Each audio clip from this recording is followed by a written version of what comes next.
Grump? Listen, Grump. When I give my speech, I don't want to be boring. And stay where you are. Ha ha ha ha ha. Yeah. Well, seriously, if I start to get boring, you let me know, huh? How? Well, just give me some kind of signal. And now, our Vice President of Dubious Affairs will present his report titled Specifics of Inventory. Well, what kind of signal do I give you? Well, you'll think of something. I gotta start. But wait, Leo,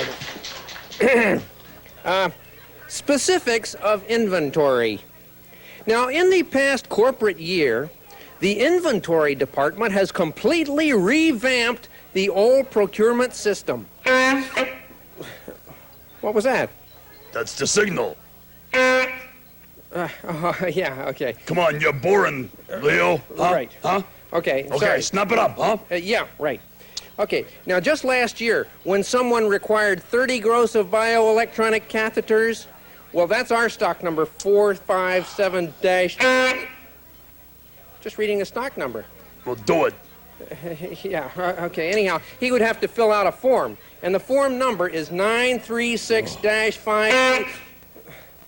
Well, he would also have to duplicate his efforts by the green form number 457-2-. I'll skip that number. Anyhow, then he'd be required to route through and 12 additional copies he would need of the form. But now, only 6 months later, it only requires a short form number 876-3 and 3 interdepartmental Z. What? Do. Okay, that does it. No more. Stop. Just stop with the horn. Get out, take your horn, and go. Sure, do a friend a favor and kicks you out. Listen, nobody else here thinks I'm boring. Now, when you acquire form number 7-463...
Fellow citizens, I presume you all know who I am.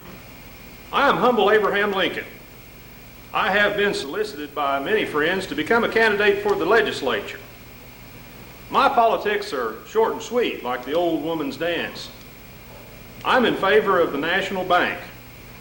I'm in favor of the internal improvement system and a high protective tariff. These are my sentiments and political principles. If elected, I will be grateful.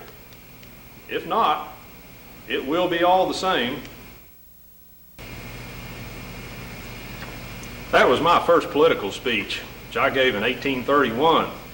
And I began stumping for the state legislature. But just about then, Chief Black Hawk and his Indians went out on the warpath. So I joined the volunteers and marched away to war. I was terrified I might have to shoot some poor Indian. Fortunately, the Indians felt the same way, so I didn't see any fighting.